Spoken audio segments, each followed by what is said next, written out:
नमस्कार, आप जुड़ चुके हैं वैली एक्सप्रेस न्यूज़ के साथ।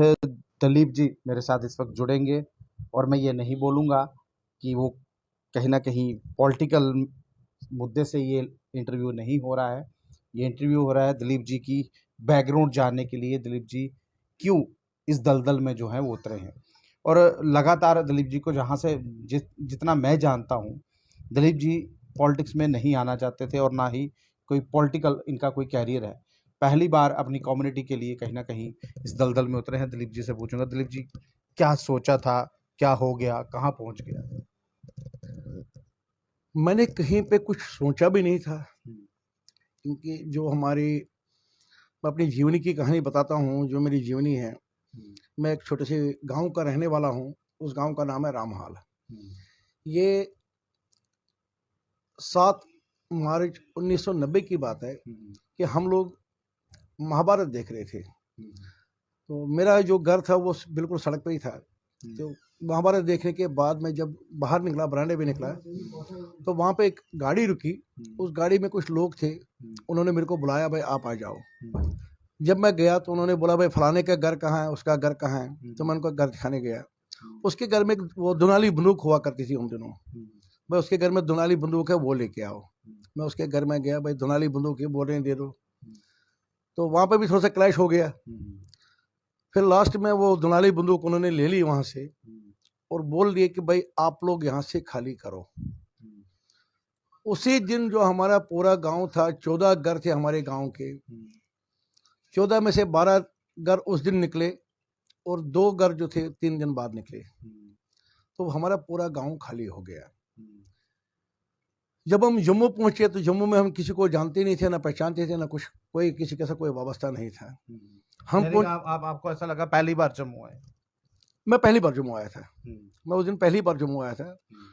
तो इनफैक्ट मेरी जो परिवार वाले थे वो भी पहली बार जम्मू आए थे। तो दुमाना पहुंचे हम। दुमाना में हमको एक दुकान मिली। दुकान मिली 8 बाई 10 की एक दुकान थी। तो उस दुकान में हम 5 दिन रहे। उस दुकान में हम 5 दिन रहे। फिर किसी ने बोला, भाई ट्रांसपोर्ट नगर में कोई बिल्डिंग है, वहाँ पे वो माइग्रेंटों को बिल्डिंग दे रहे हैं। तो जब हम ट्रांसपोर्ट नगर पहुंचे तो वो बिल्डिंग टोटली, मतलब ना दरवाजे थे, ना कुछ था, ना दीवारें थी, कुछ भी नहीं था। टोटली वेंटिलेशन आर पार हो रही थी। तो हमने भी वहाँ पे थोड़ी सी जगह ले ली। उस जगह को हमने थोड़ा सा कब्जा किया। कब्जा क्या किया, मतलब वही पर्दे लगाए। पर्दे लगा के, मतलब वो नीचे से देख रहे थे भाई आगे वाले ने सब्जी क्या बनाई। ये लाइफ हमने देखी। नहीं, इतना अगर आपने ये देखिए, जब आप आए थे इतना बुरा वक्त था, बहुत मुश्किल से पर्दा कर कर सोना या पर्दा कर कर खाना बनाना, उस वक्त में और आपके वक्त में कितना फर्क आया? मेरे जीवन में तो कोई फर्क आया नहीं। मेरे जीवन में कोई फर्क नहीं। उस दिन पर्दे थे, आज इन्होंने 2 रूम दे दिए हैं। लेकिन जो मेरी जीवन शैली थी, जो मेरा कल्चर था, जो मेरा वजूद था, वो वजूद मुझे वापस नहीं मिला आज तक। क्योंकि मैं आज भी एट प्रेजेंट लिख रहा हूँ। मेरे को आज भी माइग्रेंट ही कहा जा रहा है। मेरे को आज तक वो माइग्रेंट का टैग मेरे माथे से नहीं हटा। तो उसके बाद 94 में मेरी शादी हुई। वो किन परिस्थितियों में हुई, उसी बिल्डिंग में वो शादी हुई। ठीक है, हमने क्या क्या देखा वो हम जानते हैं। उसके बाद हमको पुरखू कैंप शिफ्ट किया गया। पुरखू कैंप में 1 रूम टेनरमेंट उन्होंने बना लिया। उस 1 रूम में, हाँ, इतना जरूर था कि ऊपर छत थी। तो उस 1 रूम में भी हमने 12-13 साल निकाले। उसके बाद हम जगती आए। लेकिन मेरे साथ साथ जो लोग टंटू में रहे हैं, जो लोग टंटू में, जैसे जेडी में थे, मिश्रावाला में थे, पुरखू में थे, उन्होंने वो लाइफ कैसे निकाली। जब मैं उनके पास जाता था तो मेरे को मतलब खुद एक टेंट में 8 लोगों की फैमिली, 9 लोगों की फैमिली, 10 लोगों की फैमिली एक टेंट में रह रही थी।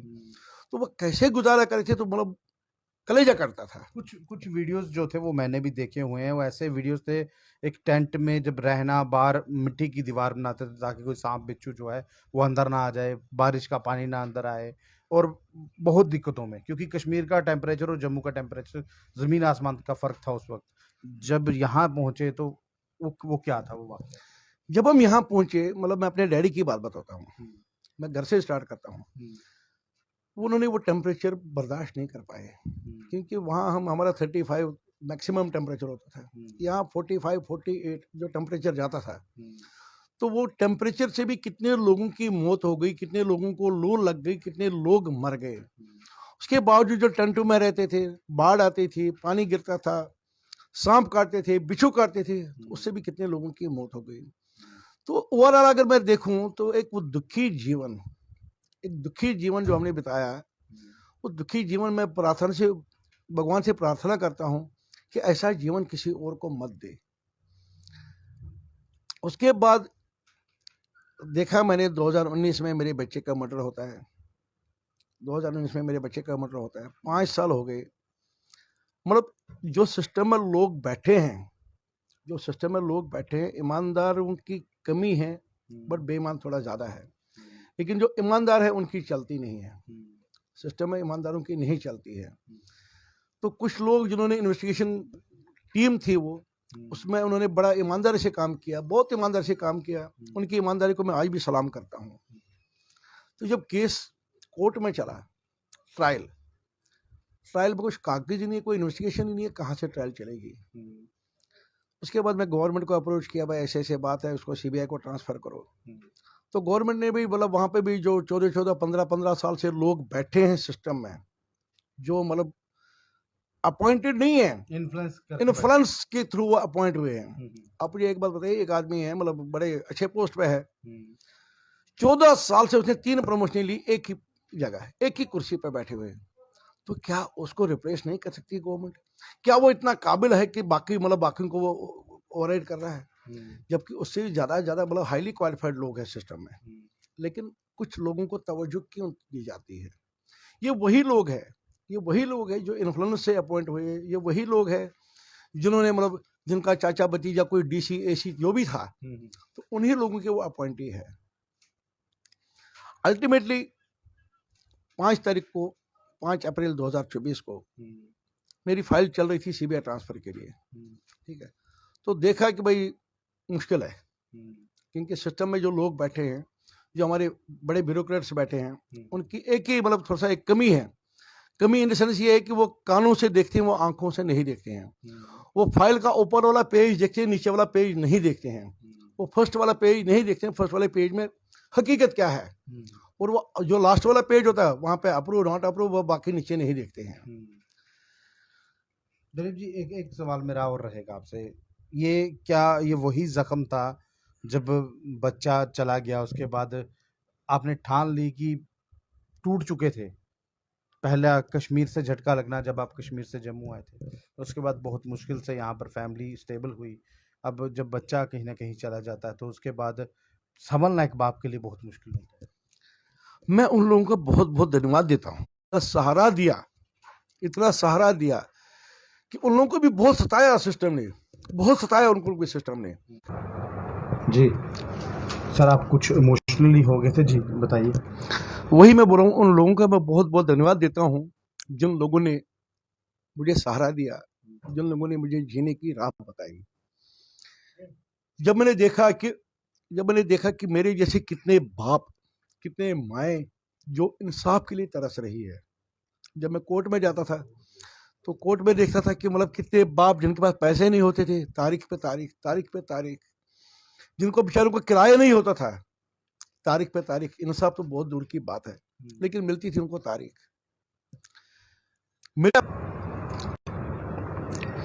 मेरे अपने केस में मैंने देखा, मुझे 540 में एक एप्लीकेशन करनी पड़ी कि मैं बाप हूं, मैं डिसीजर बच्चे का बाप हूं, मेरी भी सुन ली जाए। लेकिन आज तक वो एप्लीकेशन भी डिस्पोज ऑफ नहीं हुई। 1.5 साल हो गए वो डिस्पोज ऑफ नहीं हुई। ये हमारा जुडिशल सिस्टम है। अब आप पुलिस सिस्टम में ले लो, करप्शन के बगैर कोई बात नहीं होती है, इन्फ्लुएंस उसके बगैर कोई बात नहीं होती है। आप हमारे जो एग्जीक्यूटिव सिस्टम ले लो, एडमिनिस्ट्रेशन के सताए हुए थे तो ही जाके इतना बड़ा कदम लिया। एडमिनिस्ट्रेशन का मैं अकेला सताया हुआ नहीं हूं। 35 साल हो गए आज तक किसी भी, चाहे कश्मीरी पंडित हो, चाहे कश्मीरी मुसलमान हो, चाहे कोई भी हो, आज तक किसी को इंसाफ नहीं मिला। डेमोक्रेटिक वे से हम लड़ेंगे, इसको हम डेमोक्रेटिक वे से लड़ेंगे, क्योंकि ताकि वो लोग एक्सपोज हो जाएं जिन लोगों ने आज तक एक्सप्लॉइट किया है, गरीब लोगों को एक्सप्लॉइट किया है, उन बेसहारा लोगों को एक्सप्लॉइट किया है, उनके खून पे उन्होंने होलियां खेली है, ताकि उन गरीब, उन बेसहारा लोगों के मैं आवाज़ बनूं, और जो मैंने अभी कश्मीर में देखा, जो मैंने वहाँ पे देखा, तो उसने मेरे को एक बड़ा मोटिवेट किया कि नहीं भाई, आवाज़ तो बननी है, आज नहीं तो कल, मतलब किसी ने तो आवाज़ बननी है। तो मैं वो आवाज़ बनने के लिए निकला हूँ। बाकी मेरा कोई पॉलिटिकल बैकग्राउंड नहीं है। जब आप जगटी माइग्रेट कैंप में कश्मीर से नॉमिनेशन भर के आए थे, देखिए आज वोटिंग की बात नहीं करूँगा, लेकिन जब आप नॉमिनेशन भर के आए थे तो यहाँ पर मैंने एक वीडियो देखा था, सब लोग बोल रहे थे शेर आया, शेर आया। कैसा लगा था? उस दिन मुझे इतना बूस्ट मिला है कि क्या वाकई कश्मीरी पंडित इंसाफ चाहते हैं कि जो जुल्म, जो सितम कश्मीरी पंडित के साथ उस दिन हुए, मतलब अभी 35 सालों तक हुए हैं, तो उन्हें बोला आया आया शेर है, मतलब उनको प्राउड फील हुआ कि भाई कोई हमारी लड़ाई लड़ने के लिए निकला है, कोई हमारी लड़ाई लड़ने के लिए निकला है। तो उस दिन जो मुझे बूस्ट मिला, उस दिन जो मुझे मतलब उन्होंने ये बूस्ट किया, फिर मैंने आगे पीछे नहीं देखा। मैंने ये 40 दिन पूरा कैंपेनिंग, मैं एक रात भी नहीं सोया हूँ, मैं एक दिन भी घर में नहीं बैठा हूँ। मुझे मेरे साथ बड़े जुल्म सितम किए गए, मगर जो उन लोगों का वो प्यार था, उनको मोहब्बत था, जो उनकी वो जुल्म की कहानी थी, वो जुल्म की कहानी ने मेरे को इतना मजबूत बनाया कि मैं पीछे मुड़ने का नाम नहीं लिया। दिलीप जी, एक पर्सनली सवाल रहेगा आपसे कि आपकी फैमिली में मेंबर कितने हैं और किस तरह से आप इस वक्त काम क्या करते हैं, क्या इन्फ्लुएंस क्या है, किस तरह से? मेरी फैमिली में मेरी मिसेज है, मेरी एक बच्ची है जो अभी MBA कर रही है, और मैं खुद बिजनेस कर रहा हूँ, छोटा मोटा बिजनेस है मेरा, ठीक है। 50-60 लाख का मतलब पूरा साल में टर्नओवर होता है हमारा, ज़्यादा कोई बिजनेसमैन नहीं हूँ। हाँ, मैंने ये कसम खाई थी इस चुनाव में, ना मैं वोट खरीदूंगा, ना मैं किसी को 10 रुपये दूंगा, जो भी काम करूंगा ईमानदारी से काम करूंगा। हाँ, मेरे पीछे कोई एजेंसी नहीं है, मेरे पीछे कोई पॉलिटिकल पार्टी नहीं है। सिर्फ मुझे जो वो दुख है, जो दुख हमने 35 साल से देखी है, उन दुखों ने मेरे को इतना स्ट्रांग किया कि मैं आज उस लड़ाई के उस मुकाम तक पहुंचा हूं जहां कल हमारा फैसला होने वाला है। क्या वाकई जो हमारा कश्मीरी पंडित समाज है, जो 35 साल से विस्थापन का दर्द झेल रहा है। मेरा एक दोस्त आया था, बीच में एक बात बताऊं, मेरा एक दोस्त आया था श्रीनगर से, उसने यहाँ जगती पुल पे किसी को पूछा, भाई ये पंडित जी कहाँ रहते हैं? अब यहाँ तो दुनिया भर के पंडित जी है। तो जब मुझे उस बुड्ढे की हालत देखी, वो यहाँ रोया, बोला यार कश्मीरी पंडित के साथ हुआ क्या? वो एक मुस्लिम था, कश्मीरी मुस्लिम था, लेकिन उसके आंखों से इतने आंसू निकले, बोला कश्मीरी पंडित के साथ हुआ क्या? वाकई जुल्म हुआ है।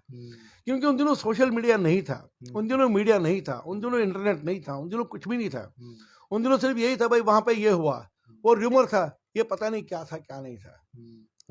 लेकिन एक चीज़ और पूछता हूँ, जिस हिसाब से आप एक एक क्या बोला जाए कि आप एक खुले दिल से कहीं ना कहीं लोगों के लिए बाहर आए हैं, कि आपने तो दिल खोलकर लोगों से अपील की कि आप मुझे वोट डालिए, ये कल तक जो चल रहा था, लेकिन आज आप घर में बैठे हुए हैं, क्या लग रहा है कि आने वाले वक्त में जिन लोगों के लिए आप खड़े हुए हैं वो लोग आपका साथ देंगे?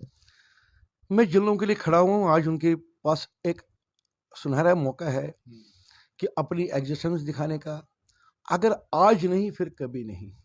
क्योंकि कश्मीरी पंडित जो बिखरा हुआ कौम है, जो बिखरी हुई, मैंने कोशिश बर की है उस कौम को इकट्ठा करने की, उस कौम को इकट्ठा करने की। ये मेरी एक सिंपल कोशिश है। वो रब जानता है, भगवान जानता है कि मैं उस कोशिश में कितना कामयाब हो जाऊंगा। ये बाकी उस कश्मीरी कम्युनिटी पे निर्भर करता है कि वो कितना यूनाइट हो जाएंगे, कितना अपनी एग्जिस्टेंस जब आप दिखाएंगे। कश्मीर में पहुंचे थे, अपने गांव में पहुंचे तो कैसा लगा था? क्या लग रहा था कि आज भी अगर यहाँ रहा जाए, यहाँ पर वहाँ रहना चाहे तो कैसा? जब मैं अपने गांव गया, जो मुझे वहाँ प्यार मिला, जो मुझे वहाँ दुलार मिला मेरे गांव वालों का, मतलब मैं अपने आंसू रोक नहीं पाया वहाँ पे। मतलब वो जो प्यार था, वो जो मोहब्बत था, जिन माओं ने हमको पाला था, जिन भाइयों ने हमारे साथ काम किया था, जिन्होंने पढ़ा था हमारे साथ, जिनके शादियों में हम गए थे, ठीक है, वो भाभियाँ मिली मुझे, वो भी इतना प्यार, आज भी उतना प्यार करती जितना प्यार वो उस दिन करती थी। मतलब गले लगना, किसी के गले लगना ये मामूली बात नहीं है आज की डेट में। और ऐसा कोई मेरा गांव वाला नहीं था जो मेरे गले नहीं लगा, चाहे वो औरत हो, चाहे मर्द हो, चाहे बच्ची हो, चाहे कोई भी हो, वो इतना गर्म जोशी से मेरा उन्होंने इस्तकबाल किया है। और मैंने कश्मीर में ये भी बोला, भाई पुल बनने जा रहा हूँ, दो कम्युनिटी के बीच में पुल बनने जा रहा हूँ, तो इस पुल का समर्थन करो। अगर वाकई कश्मीरी कम्युनिटी चाहती है कि कश्मीरी पंडित वापस आ जाए तो उस पुल का वो भी समर्थन करेंगे, ताकि उनके ऊपर जो दाग लगा है, जो उनके ऊपर एक दबा लगा है कि इन्होंने कश्मीरी पंडित को भगाया है, इनकी वजह से कश्मीरी पंडित भागे हैं, तो वो भी उस दाग को, उस दब्बे को, आज उनके पास भी सुनहरा मौका है उस दाग को मिटाने का। दिलीप पंडिता जी जो मेरे साथ जुड़े हुए थे, देखिए आज मैंने इसलिए पहले ही भी स्टार्टिंग में ही कह दिया कि आज मैं कोई राजनीतिक इनसे कोई बयानबाजी नहीं लूँगा और ना ही राजनीतिक इंटरव्यू था। ये सिर्फ दिलीप पंडिता की जो अपनी कहानी थी, आखिरकार दिलीप पंडिता क्यों इस दलदल में उतरे, कारण क्या था। सबसे बड़ी बात, मैं उनके घर में इस वक्त मौजूद हूँ, उनके साथ हूँ और कोशिश मैंने ये जानने की आखिरकार क्यों इस दलदल में दिलीप पंडिता जी उतरे, और इन्होंने पूरा बताया कि आखिरकार किस तरह से कश्मीर से आए, क्यों आए, यहाँ कैसे काम कर रहे हैं, किन लोगों में रहते हैं, जो लोगों के साथ ये रहते हैं वो लोग बहुत प्यार करते हैं, जिस गांव में ये रहते थे उस गांव के लोगों ने इनको बहुत प्यार दिया। बट यहाँ पर इनके साथ एक त्रासदी हुई थी, जो त्रासदी कहीं ना कहीं दिलीप पंडिता जी को एक चोट सी लगी। उस चोट के बाद इन्होंने एक ठान ली कि मैं जो है इलेक्शन कहीं ना कहीं कंटेस्ट करने जा रहा हूँ। बहरहाल जिस हिसाब से दिलीप पंडिता जी की ये कहानी है, आप सुनिए ज़रूर, बाकियों को भी सुनाइए और शेयर कीजिएगा, ताकि पंडिता जी को कहीं ना कहीं मॉरल जो सपोर्ट है वो मिल पाए। बहरहाल अगर ये वीडियो अच्छा लगा हो तो अपनी महत्वपूर्ण राय जो है कमेंट बॉक्स में जरूर